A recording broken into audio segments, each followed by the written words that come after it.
The The little little gold gold digger digger is is still still here? here? Margaret Whitmore's sharp laugh tore through the grandeur of the Waldorf Astoria. 200 guests turned, whispers swelling like a storm. At the altar, Emily Carter stood tall, her gaze ice-cold. Brandon, the groom, the man who should have defended her, kept his head down, lips pressed tight, letting his mother strip his bride of dignity before the world. A foster girl from Oakland daring to climb this high? Pathetic. The crowd waited for Emily to break, to bow her head in shame. Instead, she lifted her chin, lips curling into a dangerous smile. A smile that sent shivers through the room, because no one knew what storm she was about to unleash on the Whitmore dynasty. What would happen when they discovered who really held the power? 8 months earlier, Emily had made a decision that changed everything. She stood in her corner office at Carter Dynamics, 50 floors above Manhattan. The city sprawled beneath her like a circuit board. Her empire, built from nothing. A black woman from Oakland who'd coded her first program at 12, now controlling AI logistics systems that moved half of America's freight. The Whitmore acquisition documents, Ms. Carter.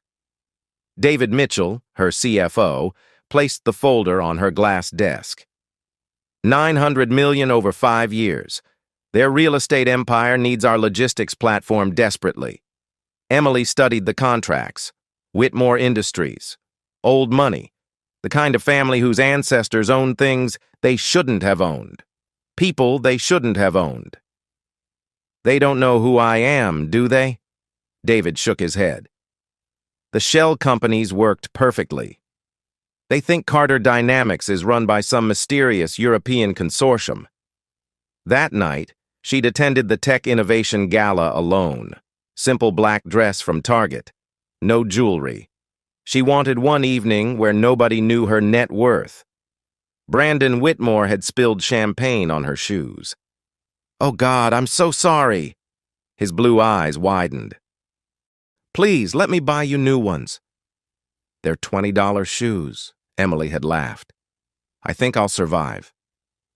He was beautiful in that carved-from-marble way, tall, golden, with a smile that belonged on magazine covers.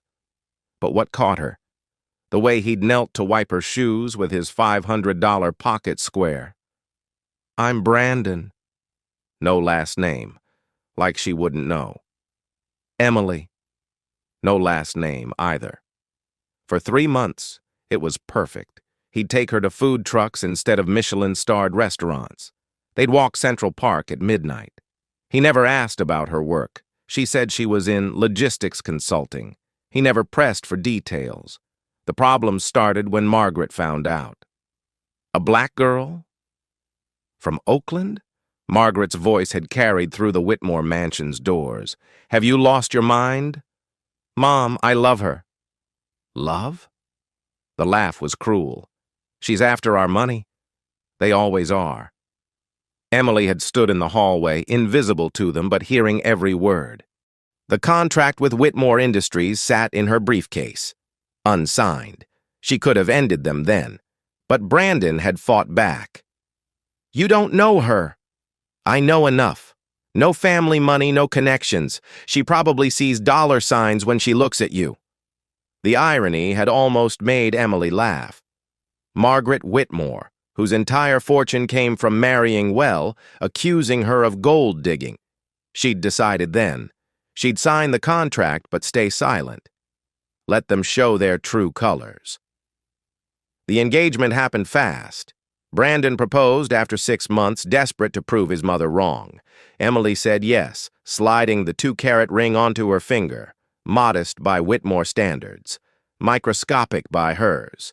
The pre-wedding dinner had been the first real test. "Emily, dear." Margaret's smile could have frozen hell. "That's an interesting dress. Target, isn't it? I recognize the style." "Yes." Emily kept her voice steady. "It is. How practical." Margaret turned to her society friends. "Emily's very good at living within her means, so important for people of her background." Brandon had stayed silent. The wedding planning became guerrilla warfare. Margaret controlled everything. The Waldorf Astoria, the guest list full of people Emily had never met, the prenuptial agreement that would leave her with nothing. Emily signed it all, every humiliating document. Because in her home office safe sat the real papers, the ones showing Carter Dynamics' quarterly profit of $2 billion, the ones showing the Whitmore contract now worth their entire company's survival. Her phone buzzed. David's text. Phoenix implementation ready. Waiting your signal. Tomorrow was the wedding. The same day the first payment was due. The same day Emily would decide if the Whitmores deserved to survive. Margaret thought she was marrying her son to a nobody, a convenient target for a lifetime of small cruelties. How wrong she was about to be. The wedding day arrived wrapped in perfect Manhattan sunshine, a cruel joke. Emily stood in the bridal suite surrounded by Margaret's chosen bridesmaids, women she'd never met. They whispered behind manicured hands, eyes dissecting her like surgeons. She's pretty, one conceded. For her type. Brandon could have anyone. Remember Astrid, the ambassador's daughter? Margaret must be dying inside. Emily's phone lit up. David's message. Board demanding confirmation. Phoenix launches in 2 hours. She typed back, wait. The door slammed open. Margaret entered like a queen surveying her kingdom. Chanel suit, diamonds that could fund a small country. Her gaze swept over Emily. Well? The word dripped acid. Don't you look ambitious? The bridesmaids giggled. Margaret circled Emily like a shark. That necklace, cubic zirconia, how resourceful. She touched Emily's hair. Did you do it yourself? It shows. Emily's hands stayed steady. Thank you for noticing. Oh, I notice everything. Margaret's smile could have cut glass. Like how you never talk about family. No parents at the wedding, no siblings, just a few college friends. She paused. Foster care, wasn't it? The room went silent. Even the bridesmaids looked uncomfortable. Yes, Emily said simply. How difficult that must have been. Explains so much about your hunger. Margaret pulled out an envelope. I want to help. Inside was a check. $500,000. Take it. Margaret's voice turned cold. Leave now. Before the ceremony. Brandon will recover. He always does. The bridesmaids gasped. Phones appeared, ready to record the drama. Emily looked at the check. $500,000. Margaret's idea of making problems disappear. Pocket change from the quarterly interest on Emily's personal accounts. That's generous, Emily said. So you'll take it? Hope flickered in Margaret's eyes. No. The slap came fast. Margaret's palm cracked across Emily's cheek. The sound echoed off marble walls. You ungrateful little... Margaret caught herself. Smiled again. I tried to be kind. Remember that. She stormed out. The bridesmaids followed, already posting, texting, spreading the story. The gold digger who refused $500,000. Too greedy even for that. Emily touched her burning cheek. In the mirror, the red mark was already rising. Her phone buzzed. David again. 90 minutes. The board is getting nervous. Then Brandon's text. Where are you? Mom says you're having second thoughts. Second thoughts? Emily almost laughed. She walked to the window. Below, wedding guests arrived in waves. She recognized half of them, not as Brandon's bride, but as the CEO who'd refused their business proposals. The ventures she'd deemed unethical, the mergers she'd blocked. They had no idea they were about to attend their own funeral. The ceremony was scheduled for noon, the exact moment the Phoenix payment was due. $900 million that would either cement the Whitmore empire or destroy it. The door opened again. Brandon entered, tuxedo perfect, face panicked. Emily, Mom said you were upset. Baby, whatever she offered, ignore it. I love you. She slapped me. Brandon's face went white, then red, then nothing. She's just protective. You understand, right? It's been hard since Dad died. The company, the pressure. She doesn't mean it. Every word was a nail in a coffin he didn't know he was building. You're right, Emily said.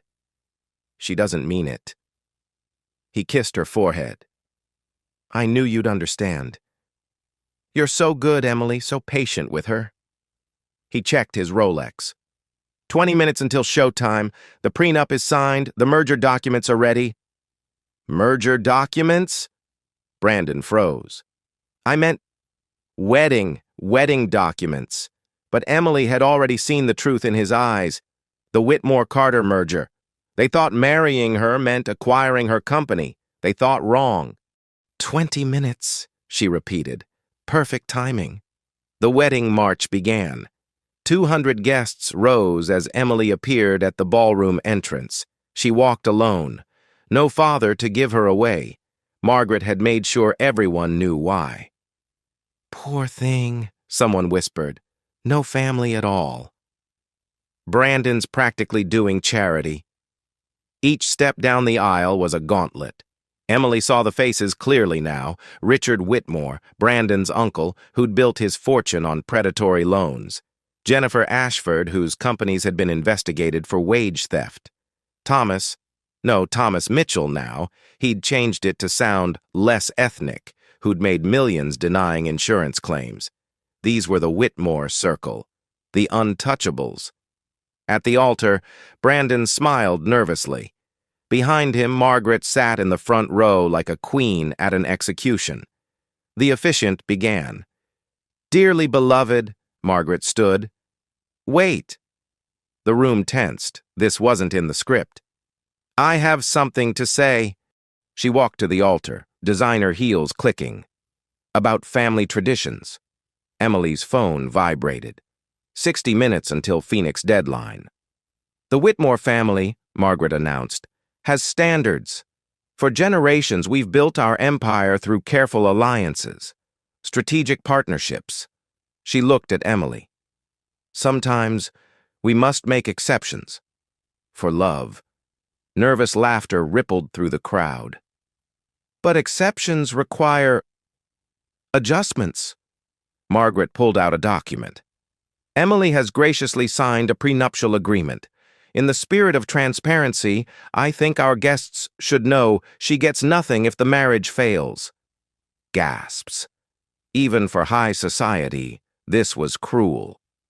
Furthermore, Margaret continued, any children will carry the Whitmore name exclusively.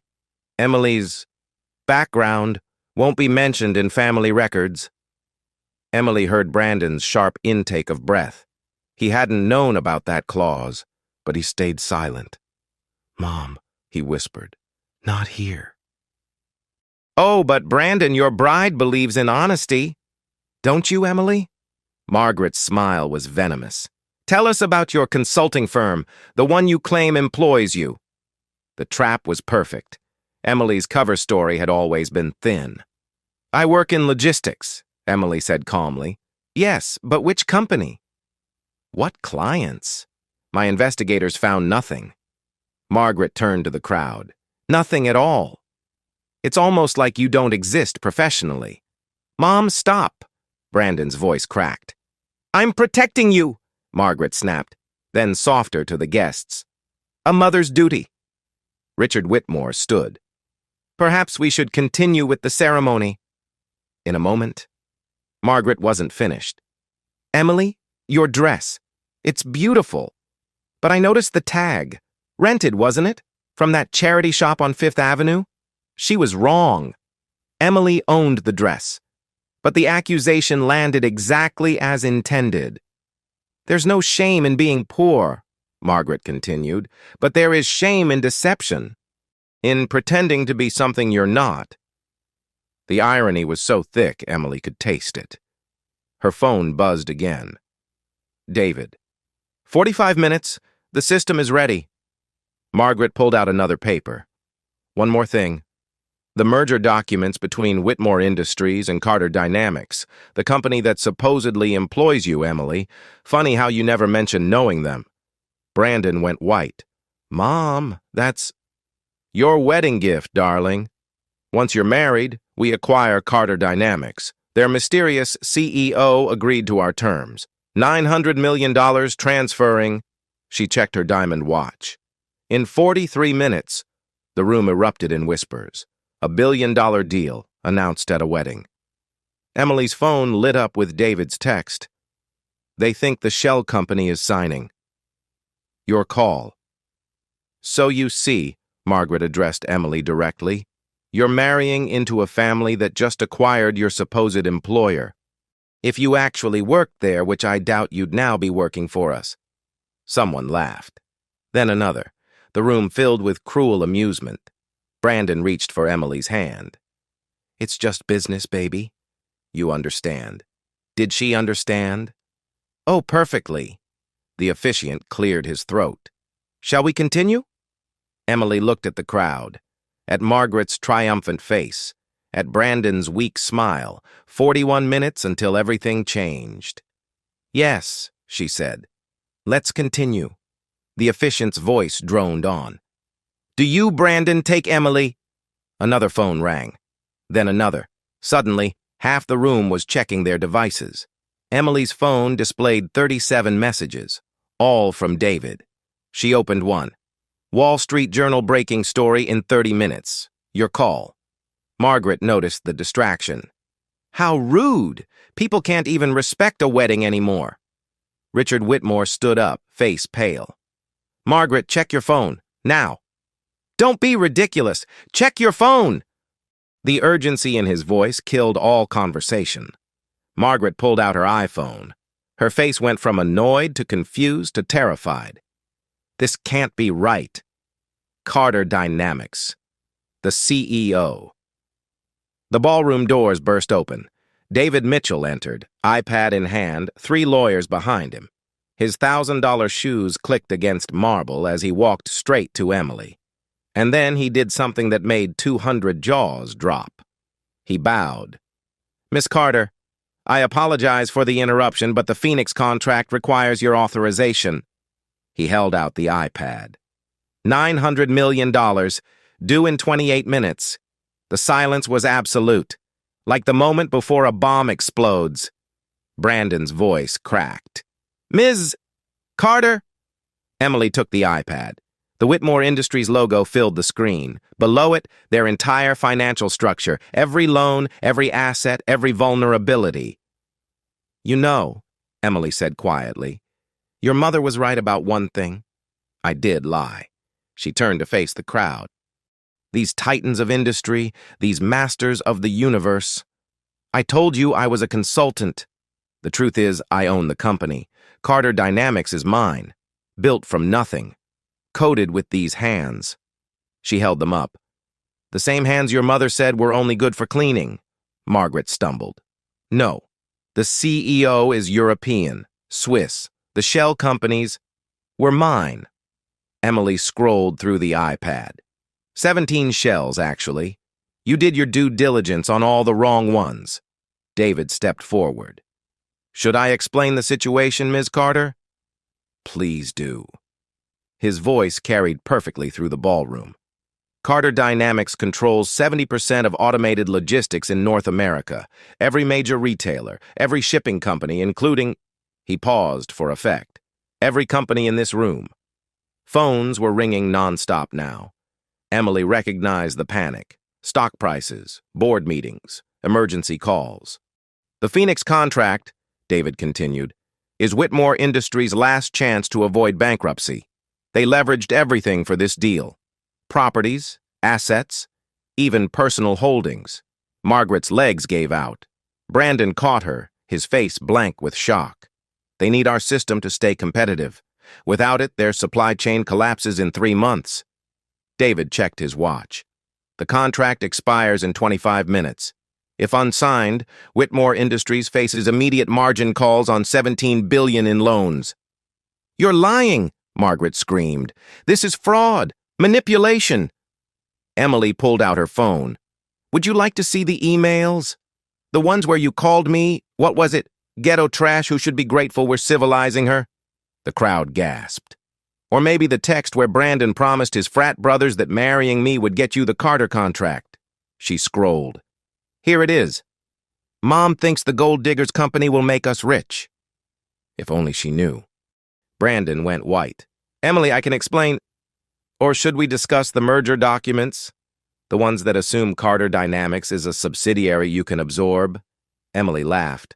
My lawyers found 17 contract violations, fraud, misrepresentation, conspiracy. Jennifer Ashford stood to leave. Then Thomas Mitchell. The exodus began. Stop! Margaret screamed. This is my son's wedding! No! Emily's voice cut through the chaos. This is a business transaction.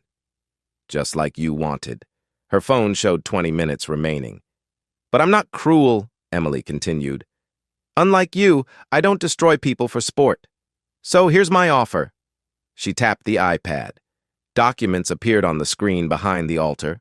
Margaret had installed it for wedding photos. Option 1, I sign the contract. Whitmore Industries becomes a subsidiary of Carter Dynamics. You keep 30%. You work for me.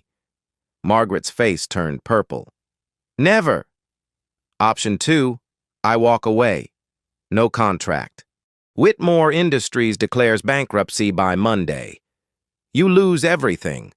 The houses, the cars, the Swiss accounts. Yes? I know about those too. David handed Emily another document. There's also the matter of the fraud investigation. The FBI has questions about your tax filings. Brandon finally found his voice. Emily, please. I love you. Do you? Emily looked at him. Really looked. Or do you love the idea of a grateful woman who'd never challenge you? Who'd be forever in your debt?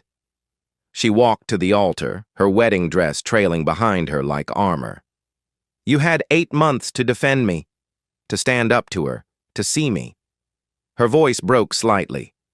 I gave you every chance. 19 minutes. The room held its breath. Emily stood at the altar, iPad in hand. The timer showed 17 minutes. You want to know the truth? Her voice filled the ballroom. The whole truth? She touched her phone. Every screen in the room, the wedding displays, the guests' phones lit up simultaneously.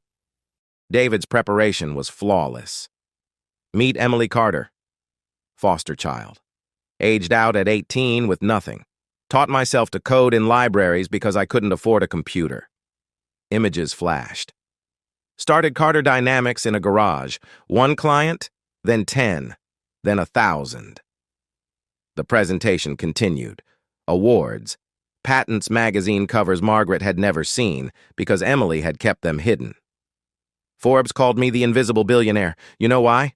Because I was tired of people like you. She looked directly at Margaret. People who see my skin color and assume I'm the help. Margaret tried to speak, but no sound came. Your investigators were right about one thing. I don't exist in your world. I built my own. Emily scrolled through her phone. Want to see my real net worth? The number appeared on screen. $12 billion. The room exploded. Chairs fell as people stood. Someone fainted. Brandon's knees buckled. 12 billion? Your family is worth 2 billion, Emily said calmly. On paper. Actually, with your debts, about 600 million. She walked down from the altar, each step deliberate. The crowd parted like she was Moses at the Red Sea. But money isn't why I'm here. Emily faced the room. Should I tell them why, Brandon? He couldn't speak. 3 years ago, Whitmore Industries destroyed a company called Mitchell Logistics, a small family business. The owner was David Mitchell, thanks to you. She gestured to David. His father built that company over 40 years. David stepped forward. They offered a partnership, then stole our contracts, used legal technicalities to avoid payment. My father died of a heart attack during the bankruptcy proceedings. Margaret found her voice. Business is brutal. He should have been stronger. Stronger? Emily's laugh was sharp. Like the 17 other small companies you've destroyed? I have the list. Every family you've ruined to add another million to your hoard. She pulled up more documents. The Martinez family lost their restaurant chain. The Johnsons their construction company. The Patels their tech startup. You investigated us? Brandon's voice was hollow. For 8 months. Every dinner where your mother insulted me, I recorded. Every racist joke your uncle made, documented. Every crime your family committed, filed. The timer showed 12 minutes. I fell in love with you, Brandon. That wasn't fake. Emily's voice softened for a moment. But you showed me who you really are. A coward who'd let his mother humiliate the woman he claims to love. Emily, please. In 10 minutes, your family loses everything, unless you sign my terms. Margaret stepped forward, trembling with rage. You manipulative little... Choose your next words carefully. Emily's voice turned ice cold. The FBI is listening. She wasn't bluffing. David showed his phone. A federal investigation notice. Tax evasion, fraud, racketeering. Emily listed the charges, 15 years minimum, for you and Brandon. Brandon grabbed his mother's arm. Mom, stop! Please! Or, Emily continued, you sign. Whitmore Industries becomes a subsidiary. You keep enough to live comfortably. But you work for me. You follow my rules. You make amends to every family you've destroyed. I'd rather die, Margaret spat. No, you'd rather go to prison? Emily held up her phone. 9 minutes. The guests were fleeing now. The mighty Whitmore empire collapsing in real time. Brandon fell to his knees, right there, in front of everyone. Emily, I'm sorry. I'm so sorry. Sorry you got caught? Or sorry you participated? Both. All of it. Please. Emily looked at him. This golden boy who'd never faced consequences, who'd inherited cruelty like a trust fund. Your apology means nothing. Your actions did. 8 minutes. Margaret grabbed the iPad. I'll sign. God damn you. I'll sign. Margaret, no! Richard shouted. But she was already scrolling through the contract, her hands shaking. Margaret's signature sprawled across the screen. Her hand shook so violently that David had to steady the iPad. There! She threw it back at Emily. You've won! Happy? I haven't signed yet. Emily held the device, watching the timer. 5 minutes, 4, 3. Sign it! Margaret screamed. Brandon was still on his knees. Please, Emily, I know I failed you, but don't destroy my family for my weakness. Emily looked at the crowd, what remained of it. Half the guests had fled. The others watched like witnesses at an execution. You want to know something, Brandon? She knelt beside him, wedding dress pooling on the marble. I would have given it all up, every penny, just to have you stand up for me. Once. I'll do better, I swear. When your mother slapped me, you made excuses. When she called me ghetto trash, you said she didn't mean it. When your uncle said I was articulate for my type, you laughed. Each word was a bullet. Brandon flinched with every one. But the worst part? Emily stood. You knew about the merger. You proposed to me to secure the deal. Your love was a business transaction. She turned to Margaret. Like mother, like son. 2 minutes. Emily raised the iPad. Her finger hovered over the signature line. But I'm not you. She looked at Margaret. I don't destroy people for sport or for profit. She signed the contract. The room exhaled collectively. However, Emily continued, there are modifications. Margaret lunged for the iPad. David blocked her. Whitmore Industries is now a subsidiary of Carter Dynamics, but not at 30%. Emily smiled. At 10%. What? The other 20% goes to the families you destroyed. The Hodover, the Martinez family, the Johnsons, every single one. She pulled up the distribution chart. They're now your shareholders, your bosses. Margaret's face turned white, then red, then purple. You can't. I can. You signed without reading the amendments. Careless. Emily scrolled through. Also, your salary is now minimum wage. Brandon's too. You'll earn your way up like everyone else. This is illegal. No, this is justice. Emily removed her engagement ring. The diamond caught the light as she placed it on the altar. As for the wedding, consider it canceled. Brandon finally stood, tears streaming. Emily, we can work through this. No. The word was final. You had 8 months to work through it, to be the man you pretended to be. She turned to address the remaining guests. The reception is paid for. Enjoy the food. It's on the Whitmore tab, their last one. David handed her a leather folder. The press release, Miss Carter. Emily read it aloud. Carter Dynamics announces the acquisition of Whitmore Industries. As part of our corporate responsibility program, previous victims of predatory practices will receive controlling shares. Margaret and Brandon Whitmore will undergo mandatory ethics training and community service. Community service? Brandon's voice cracked. 5,000 hours, each in the communities you helped destroy. Emily's smile was sharp. Oakland, specifically, my old neighborhood. Margaret collapsed into a chair. The Queen dethroned. There's more, David announced. Ms. Carter is establishing the Phoenix Foundation, $5 billion to support businesses destroyed by corporate predators. Cameras flashed. The remaining guests were recording everything. By tomorrow, the world would know. Emily walked toward the exit, her wedding dress trailing behind her like victory. Wait! Brandon ran after her. You loved me. You said you loved me. She stopped, turned. I loved who I thought you were. But that man never existed. I can change. Maybe. But not for me. For yourself.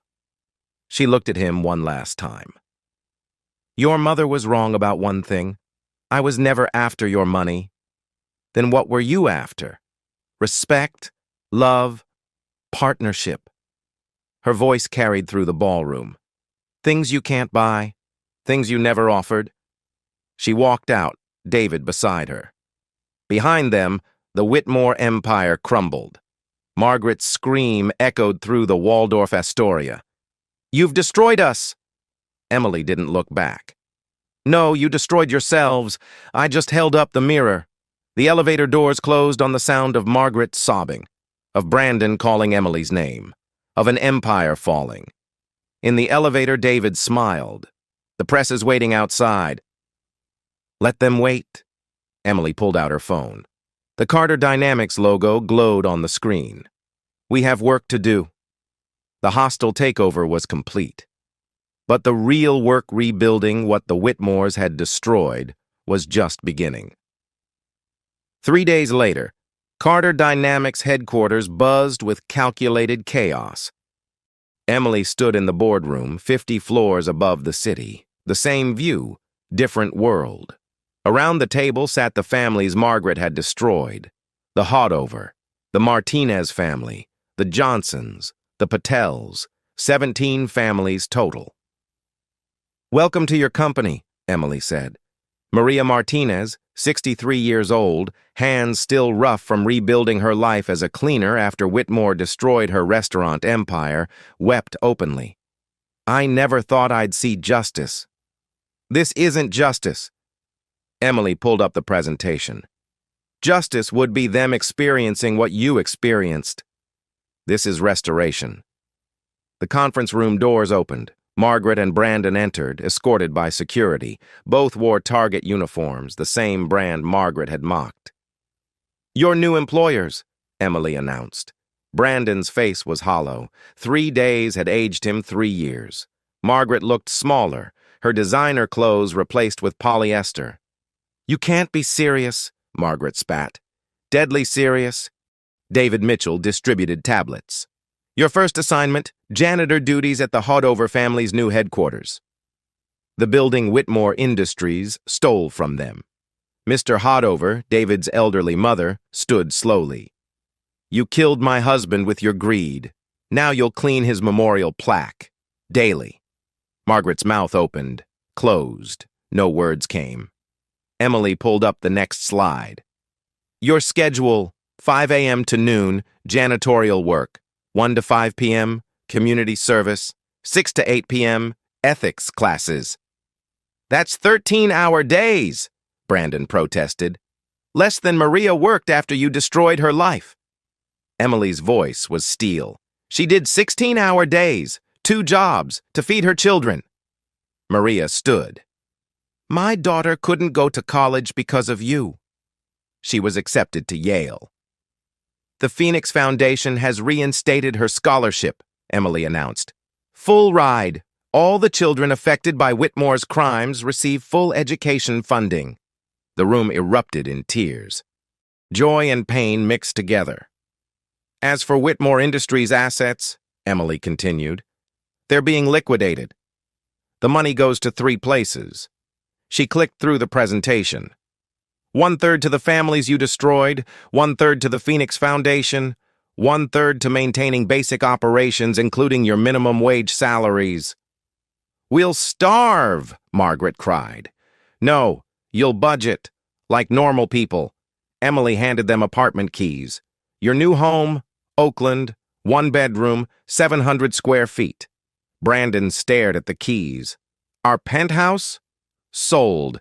The proceeds went to homeless shelters. Emily smiled. The ones your mother campaigned to close. Margaret lunged at Emily. Security caught her easily. I'll destroy you, she screamed. I'll tell everyone what you did. Please do. Emily pulled out her phone. The Wall Street Journal is running the story now. The invisible billionaire who saved American business from predators. She read the article aloud. Emily Carter, revealed as the genius behind Carter Dynamics, has revolutionized corporate justice. Her hostile takeover of Whitmore Industries sets a new precedent for accountability. David added, stock prices up 40%. Investors love ethical leadership. Margaret sagged in security's grip. But I'm not heartless, Emily continued. Perform well and you can earn promotions. Real ones, based on merit. How long? Brandon's voice was broken. 5 years minimum, the average time it took your victims to recover. Emily pulled up contracts. Sign or face federal prosecution? They signed. What choice did they have? The next hours were choreographed perfectly. Margaret and Brandon were given their supplies. Mops, buckets. The same brands they'd once mocked Emily for knowing too well. The Hodover building's lobby was marble and glass, beautiful, cold, like Margaret had been. Start with the bathrooms, Mr. Hodover instructed. Margaret's hands shook as she held the mop. I don't know how. Learn. Maria Martinez stood beside her. I'll teach you. The way I learned, after you destroyed everything I'd built. It was poetry, cruel poetry perhaps, but poetry nonetheless. Brandon worked beside his mother, silent, broken. Occasionally, tears fell onto the floor he was mopping. Emily watched from the security monitors. No pleasure in her face, just determination. The press wants a statement, David said. Tell them this. Power without accountability is tyranny. The Whitmores ruled as tyrants. Now they'll learn to serve. By 5 p.m., Margaret's hands were raw. Brandon's back ached. They'd cleaned 6 bathrooms, 2 lobbies, and countless offices. Their community service was next. The Oakland Community Center, where Emily had learned to code as a child. These are the Whitmores, Emily announced to the gathered crowd. They'll be serving meals, cleaning facilities, and tutoring children. Daily. A young black girl, maybe 12, looked at Margaret. You're the lady who called us welfare queens. Margaret's face burned. She'll be teaching you computer skills, Emily said, after she learns them herself. The girl laughed. I already know coding. Maybe I'll teach her, and she did. For 2 hours, 12-year-old Destiny taught Margaret Whitmore basic HTML. The reversal was complete. 6 months passed like lifetimes. Emily stood in her office, watching the sunset paint Manhattan gold. The same view. Everything else had changed. Her phone rang. Brandon. She almost didn't answer, then did. Emily. His voice was different, humbled, real. I need to say something. You have 2 minutes. I understand now. What we did. What I let happen. A pause. Destiny. The girl from the center. She showed me her code yesterday. She built an app to help homeless kids find shelters. She's 12. Emily waited. She's brilliant. More brilliant than I'll ever be. And my mother would have dismissed her because of her skin color. I would have let her. His voice cracked. I was a monster. No, you were worse. You were a coward. Yes. No defensiveness, just acceptance.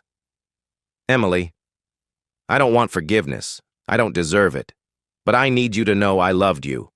I just loved my comfort more. The honesty hurt more than lies ever could. I know, Emily said softly.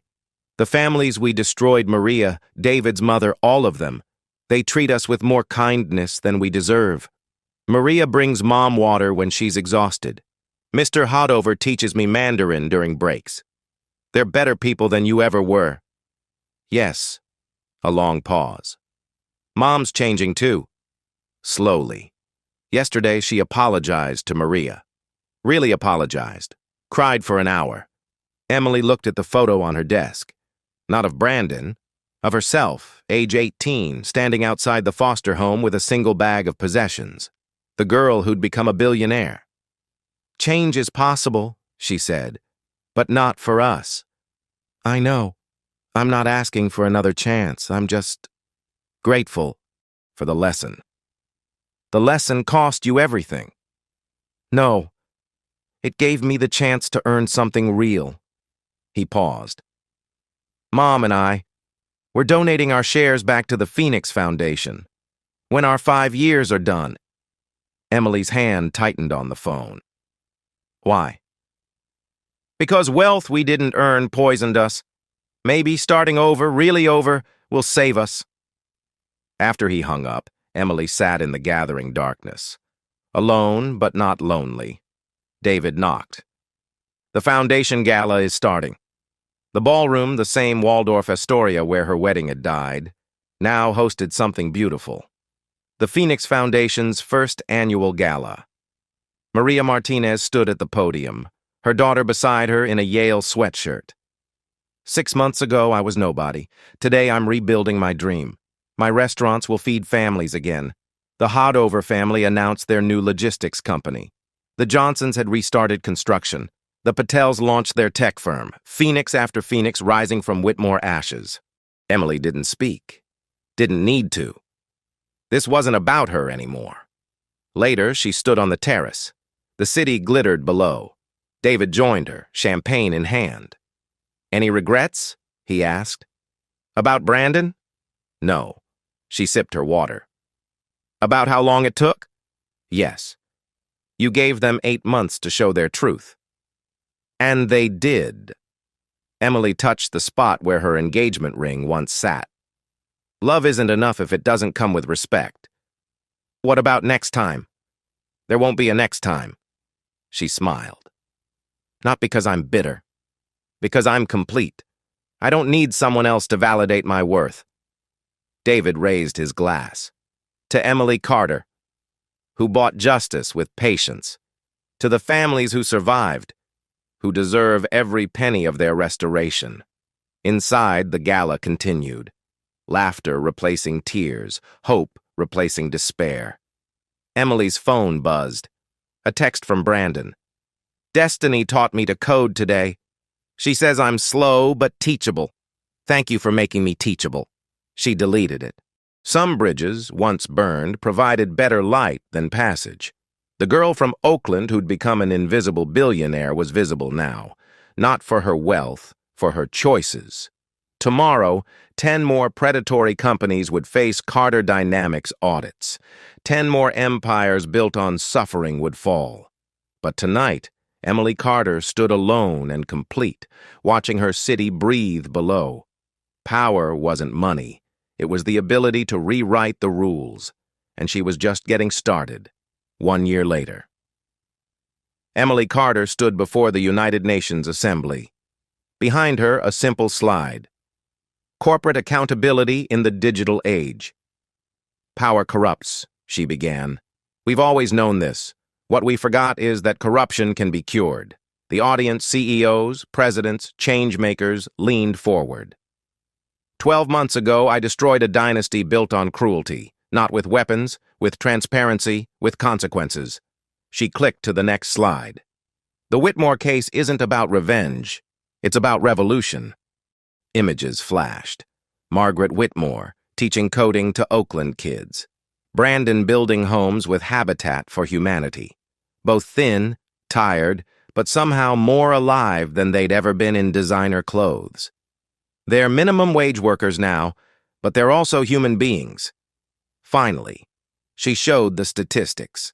17 families restored, 500 million redistributed, 30 predatory companies under investigation. The Phoenix Foundation isn't charity, it's justice with compound interest. In the audience, a reporter raised his hand. "Miss Carter, do you forgive the Whitmores?" Emily considered. Forgiveness without accountability is enabling. They're earning forgiveness. Every toilet cleaned, every meal served, every "I'm sorry" backed by action. What about love? You were supposed to marry Brandon Whitmore. Love without respect is ownership. I wasn't his partner, I was his acquisition, she smiled. I acquired him instead. Laughter rippled through the assembly. But here's what matters. Your worth isn't determined by your bank account, or your skin color, or who thinks you deserve a seat at the table. Emily's voice grew stronger. Build your own table. Invite better people. The standing ovation started slowly, then thundered. Later, alone in her hotel room, Emily looked at tomorrow's schedule. 10 more companies to audit, 100 more families to restore. Her phone showed a message from Destiny, the 12-year-old coder. My app got accepted to the Apple Store. Thank you for believing in me. Emily smiled. This was wealth. This was power. This was just the beginning. Remember, if someone tries to diminish your worth, they're revealing their weakness, not yours. Your value doesn't require their validation. Build your empire, then change the rules.